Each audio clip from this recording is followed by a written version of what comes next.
خاموش رہو، صرف خدا ہی تمہارے دل کا بوجھ ہلکا کر سکتا ہے۔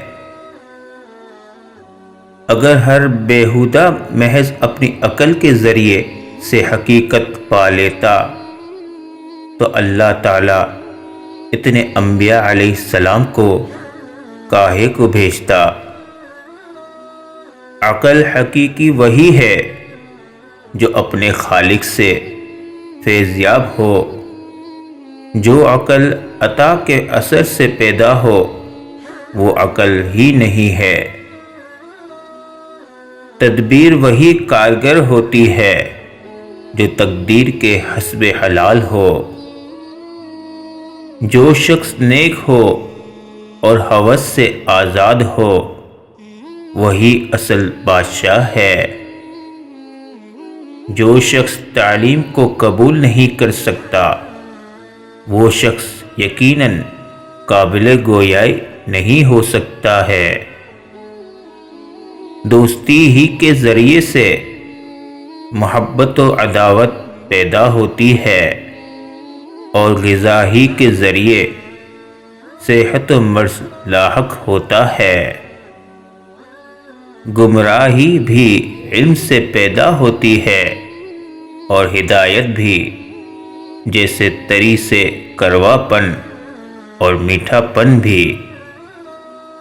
خدا جب کسی بدبخت کو دکھ دینا چاہے تو وہ بدقسمت ناشکری کا راستہ اختیار کر لیتا ہے۔ وہ لوگ جن کی نگاہیں جامد نہیں ہیں وہ باطنی ترقی کرتے ہیں اور حجابات کو چاک کرتے ہیں۔ جو کچھ خدا نے پیدا کیا ہے اس کی ایک حکمت باطنی ہے۔ یہ منکر ظاہر کے علاوہ باطن پر بھی نگاہ رکھتا ہے۔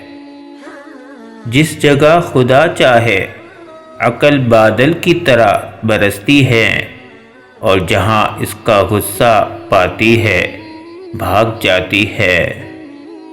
جو شخص اشارے کو بخوبی سمجھ جائے اس کو صاف کہنے کی ضرورت نہیں۔ اگر تم کسی جھگڑے سے تنگ دل ہو تو تمام دنیا کی فضا کو تنگ دیکھو گے۔ اے عزیز، بوڑھا وہ ہے جو عقل کا بوڑھا یعنی بزرگ ہو، نہ کہ داڑھی اور سر کے بالوں کی سفیدی۔ اہل بصیرت کے سامنے خاموشی تمہارے لیے مفید ہے، اسی لیے حکم آیا ہے کہ خاموش رہو۔